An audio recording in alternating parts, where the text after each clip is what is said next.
નમસ્કાર. આજના ITI e learning પ્રોગ્રામમાં હું પ્રદીપ પ્રજાપતિ, સુપરવાઇઝર ઇન્સ્ટ્રક્ટર, ઔદ્યોગિક તાલીમ સંસ્થા દહેગામ, આપ સૌનું હાર્દિક સ્વાગત કરું છું. આજે હું આઈટીઆઈમાં ચાલતા મિકેનિકલ ગ્રુપ અંતર્ગત સાદું ચોરસ કન્ટેનર બનાવવું એ પ્રેક્ટિકલ વિશે આપ સૌને તાલીમ સહ માર્ગદર્શન આપીશ. અગાઉ આપણે શીટ મેટલ બેન્ડિંગ કરતા શીખી ગયા. આપણે રોજિંદા જીવનમાં આપણી આસપાસ શીટ મેટલમાંથી બનાવેલ ચોરસ ડબ્બા, બોક્સ, પેનલ બોક્સ બનાવેલા જોયા હશે. તો આજે આપણે શીટ મેટલમાંથી આવા ચોરસ કન્ટેનર બનાવતા શીખીશું. સાદું ચોરસ કન્ટેનર બનાવવા આપણે બે પાર્ટ્સ બનાવીશું, એક મેઇન પાર્ટ્સ અને બોટમ પાર્ટ્સ. મેઇન પાર્ટ્સમાં 120 બાય 295 mm એક ટુકડાને ડ્રોઈંગમાં બતાવ્યા મુજબ માર્કિંગ કરીશું, જેમાં fold line 1, fold line 2, fold line 3 marking કરીશું. એ જ રીતે બોટમ પાર્ટમાં 4 બાજુ 4 નોચ કટ કરીશું અને બોટમ પાર્ટ તૈયાર કરીશું. ત્યારબાદ તેને બેન્ડિંગ કરી આ મુજબ ચોરસ કન્ટેનર તૈયાર કરીશું. સાદું ચોરસ કન્ટેનર બનાવવાના આ પ્રેક્ટિકલમાં આપણે મેલેટ, સ્ક્રાઇબર, સ્ટીલ રૂલ અને સ્નીપનો ઉપયોગ કરીશું. આ પ્રેક્ટિકલની અંદર આપણે બે પાર્ટ્સ તૈયાર કરીશું, જેના રો મટીરિયલ અહીંયા કટિંગ કરીને આપણે તૈયાર કર્યું છે, જેમાં એક 120 બાય 295 mmનો જીઆઈ શીટનો ટુકડો લીધો છે, જ્યારે બીજો 100 બાય 100 mmનો જીઆઈ શીટનો એક ટુકડો લીધો છે. હવે ત્યારબાદ આપણે બંને પર માર્કિંગ કરીશું અને ત્યારબાદ ફોલ્ડિંગ, કટિંગ અને બેન્ડિંગ પ્રોસેસ કરીશું. હવે આપણે બોટમ પાર્ટ પર માર્કિંગ કરીશું, જેમાં દરેક ધાર પર 100 બાય 100નો જે આપણો ટુકડો લીધો છે એને દરેક ધાર પરથી 15 mm અંદરની બાજુ લાઇન માર્ક કરીશું ચારે બાજુથી.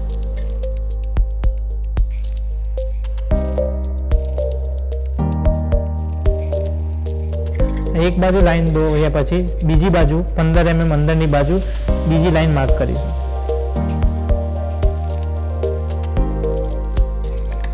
આ જ રીતે એક બાજુ ચારે બાજુ આપણે 15 mm અંદરની બાજુ લાઈન માર્ક કરીશું.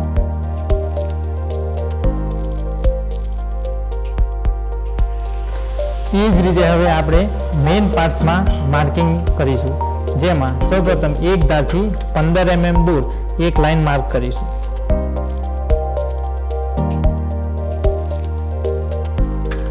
આ લાઈનથી 70 mm ના ડિસ્ટન્સ પર બીજી માર્કિંગ લાઈન કરીશું.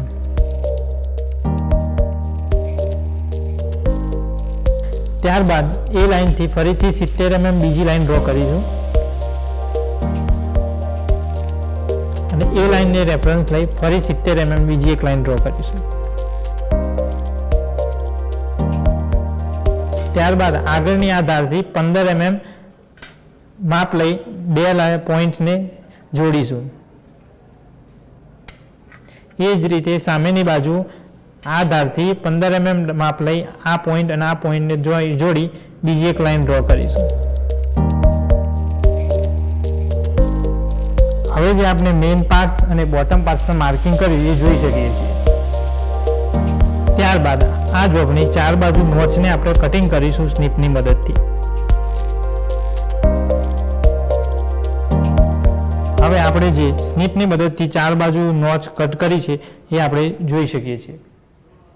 હવે આપણે મેઇન પાર્ટ્સમાં જે કોર્નર પર માર્કિંગ કર્યું હતું ત્યાં સ્નીપની મદદથી કોર્નર પર કટિંગ કરીશું.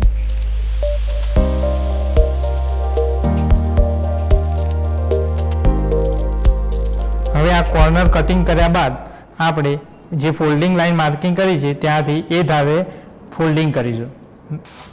આ ધાર સીધી રહે તે મુજબ હવે બેન્ડિંગ કરીશું.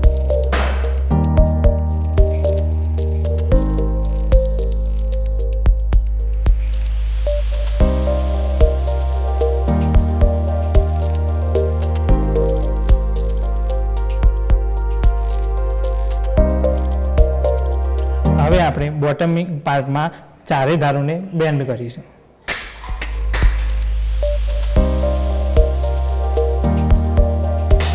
આ જ રીતે એક પછી એક આપણે ચારે બાજુને બેન્ડ કરીશું.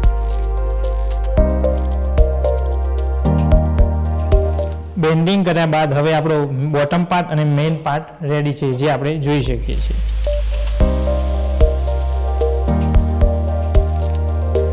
આજના પ્રેક્ટિકલમાં આપણે શીટ મેટલ પર માર્કિંગ, કટિંગ અને બેન્ડિંગ કરી ચોરસ કન્ટેનર બનાવતા શીખી ગયા. હવે આપણે આ પ્રેક્ટિકલ દરમિયાન રાખવી પડતી સાવચેતીઓ વિશે ચર્ચા કરીશું. યોગ્ય કાર્ય માટે સાચા ટૂલનો ઉપયોગ કરવો જોઈએ. સ્ટીપનો ઉપયોગ કાળજીપૂર્વક કરવો જોઈએ. શીટના કપાયેલા ટુકડાઓને એક જગ્યાએ એકઠા કરવા જોઈએ. શીટની કપાયેલી ધારો પર હાથ ફેરવવો જોઈએ નહીં. તો આપણને આ પ્રેક્ટિકલ વિશે સંપૂર્ણ માહિતી મળી હશે. આ પ્રેક્ટિકલનો વર્કશોપમાં આપ યોગ્ય ઉપયોગ કરશો એવી આશા રાખું છું. આભાર.